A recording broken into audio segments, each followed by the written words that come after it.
What? You're fucking high! Are you out of your mind?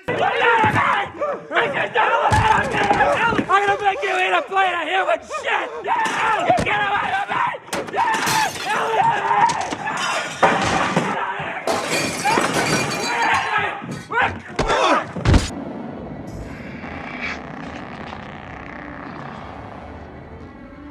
All right.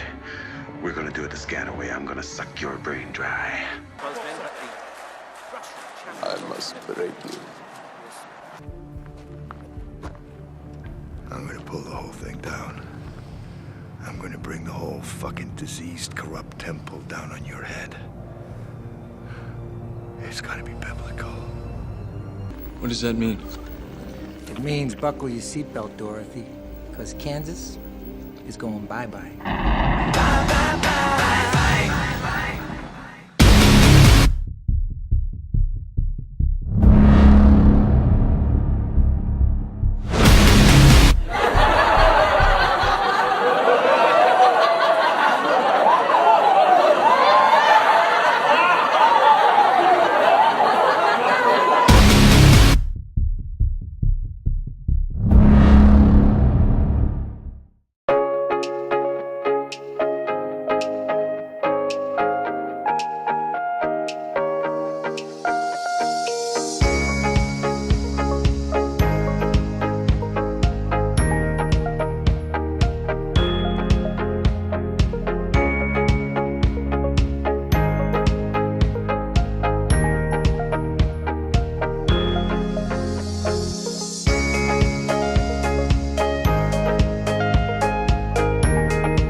In today's video, we're going to be looking at the MPU 6050 6 degrees of freedom breakout board, which features a 3-axis accelerometer and a 3-axis gyroscope.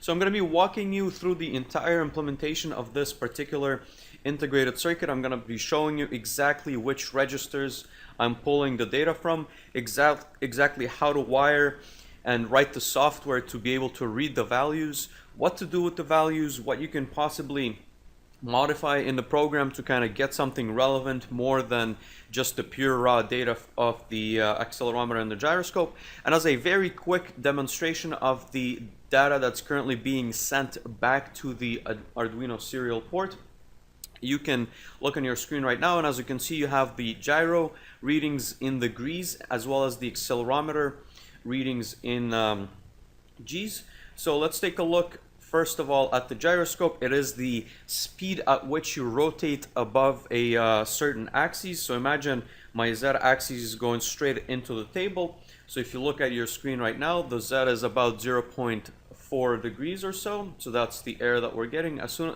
as I start rotating the board, you see that number decrease because I'm going in a clockwise direction. If I go counterclockwise, that number is going to go up until I release the board. As far as the accelerometer goes, this is currently reading the G-force that is being exercised by Earth. So once again, this is in the Z-axis. You have 1G going down. If I tilt the module along the Y-axis, you can see this force is being spread evenly at 45 degrees on the Y and the Z axes.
we should have been talking about gyroscopes all along. Well, the thing the accelerometer picks up that's causing the issue is gravity. And so you come up with an accelerometer that's giving you one bit of data, and you've sort of got two unknowns. You've got one, which way is the gravity vector pointing, and two, which way is this thing accelerating. Now fundamentally we can make some assumptions that when you're starting out at thrust, this thing isn't moving. And then you can say, okay, gravity's down. We measure a little bit of acceleration incrementally. All right, we know we move this way a little bit, so we can assume that gravity's pointing down this way. Now we go a little bit farther. All right, we know we moved it a little bit farther. Gravity's now this way. But you've got a little bit of tolerance on each of those measurements, and so as you go along, your gravity vector is getting less and less accurate over time, and so your readings are getting less and less accurate. What the gyro does is it just looks at angular rate. So sitting here, you're getting a 0. As soon as you move, you don't have to worry about the gravity vector. All you see is that you've changed an angle, and that gives you a lot more accuracy. Another problem with the accelerometer is that if it's positioned here, and we make a motion, we know the distance between the accelerometer and the pivot point approximately. And so we can tell how far our angle went. If we are doing something where the device is positioned like this and we're thrusting, now the distance is changing, and our angular measurement is becoming much more complicated. We have to know how far we thrust as well as how much force has been applied. Where with the gyro, it doesn't really matter where the gyro is in the device. Tilt is tilt, and it gives us a result. So it starts out with information that, I mean, the accelerometer starts out with information that we don't end up using except as a starting point to start calculating from. Yeah, it's something we just need to subtract out fundamentally. Right. And it creates inaccuracies over the long run.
The space station provides a place to test many technologies in the space environment where they will be used.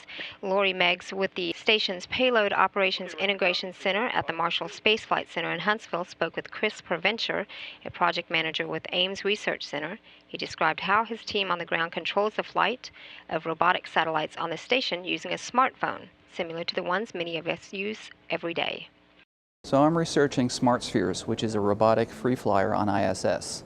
So the spheres are free-flying satellites on ISS, and they use CO2 propulsion to move around, and they can navigate, but they're satellites. What kind of controller are we talking about? So the controller is actually a Google Nexus S smartphone. So by connecting that smartphone to the satellite, we can use the Wi-Fi on the phone to communicate with the satellite via the LAN that's on board ISS. We can use the processors that are on the phone to control where the satellite goes and what it does. We can use the camera on the phone for vision, and there are other sensors on the phone that we can use as well. So you send communication from the ground? You call the phone? How does that work? Right, so a ground controller can communicate to the smartphone and tell the smartphone where to send the sphere. So that's how we control where this free flyer goes and what it does. Have you had any results thus far? Yes, so in December of 2012, we did do a demonstration where a ground controller in the Mission Control Center in Houston controlled the smart spheres to perform a mobile camera task. So he was able to uplink commands to the smart spheres to tell it where to go and where to take imagery. And he was able to not only run some autonomous plans that the smart spheres ran, but he was also able to interrupt the plans and take over manual control of the smart spheres. So it was very successful. What did we learn from that? Well, we learned that we can control a robotic free flyer from the ground under the supervision of a ground controller.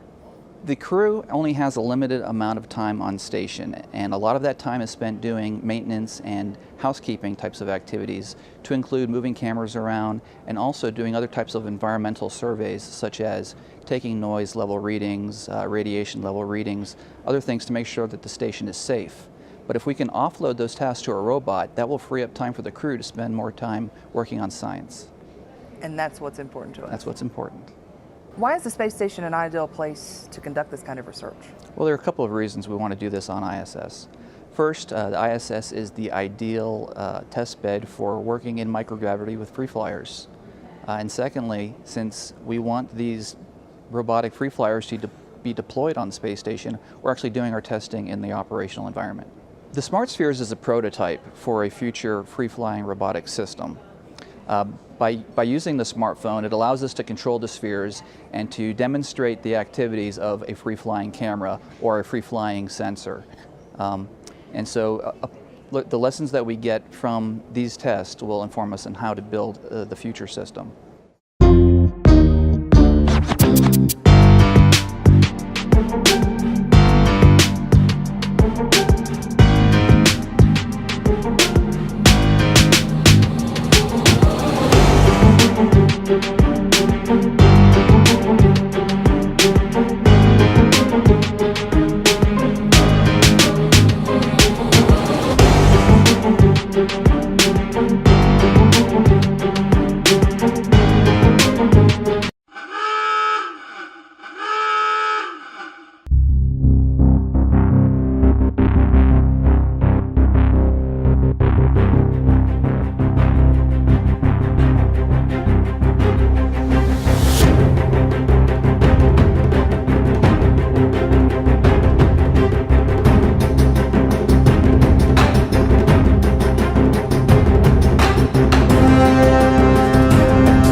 Yes, I'll just get this gyroscope here, and it's just a toy gyroscope really, but of course in zero gravity, if you knock it, it's going to tumble, it's going to move around like any object up here does.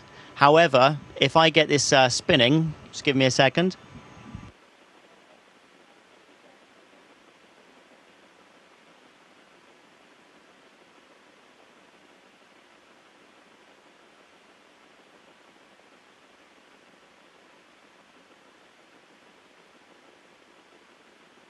So once the gyroscope is spinning, you can just see how stable it becomes.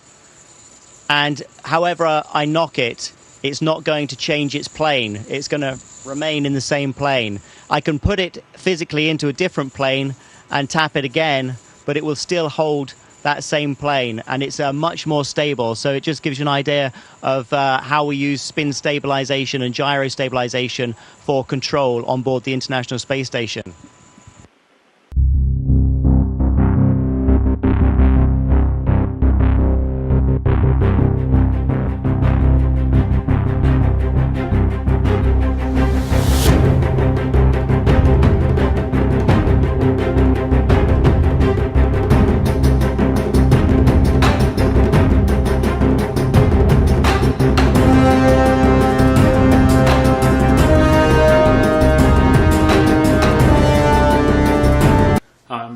everyone. This is Balls Out Physics, Episode 2, The Gravitational Constant.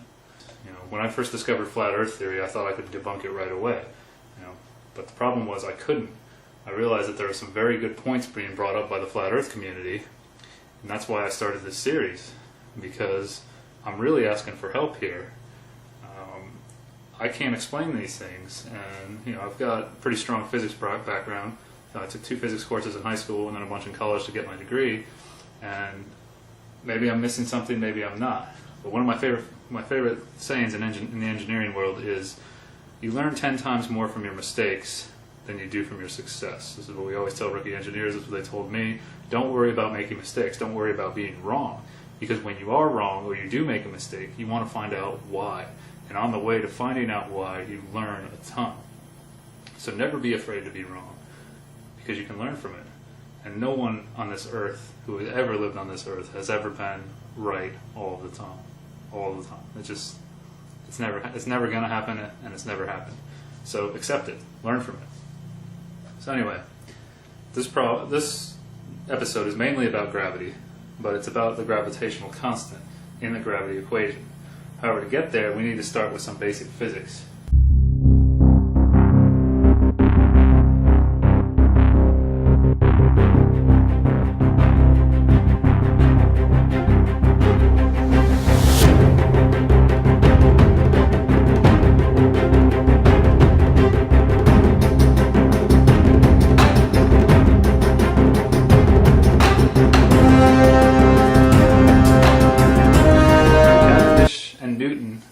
Freemasons. It's a very big club, and back then the average person couldn't even write their own name. So people slowly were introduced to the sciences. More and more people were introduced to the sciences over the years, and it wasn't just the wealthy people over the years. And I know there's a symbol out there that a lot of people have been trying to figure out. It looks something like this.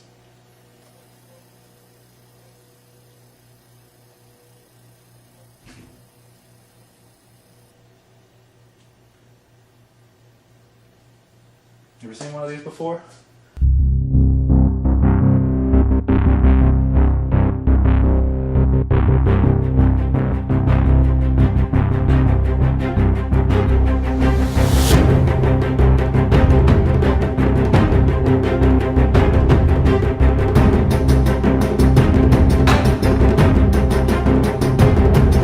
Get to the goddamn point. What's the point, man? There's no reason. Here's my point, dude. There's no fucking reason why these... Yeah, Walter, what's your point? Huh? Walter, what is the point?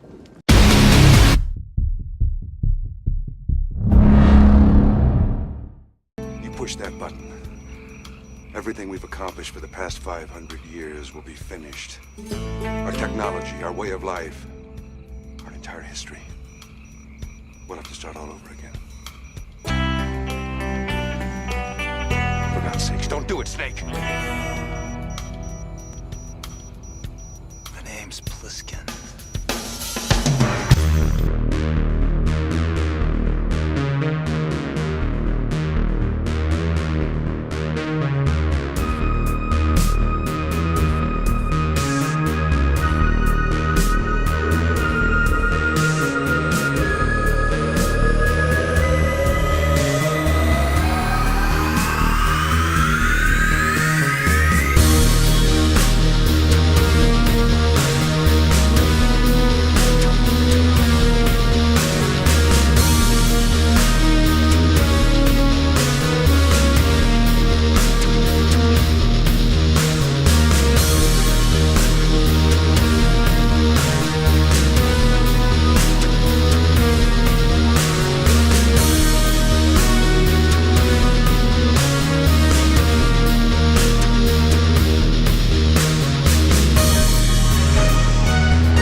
don't get this at all. I thought Little Panda... Shut up, Mr. Burton.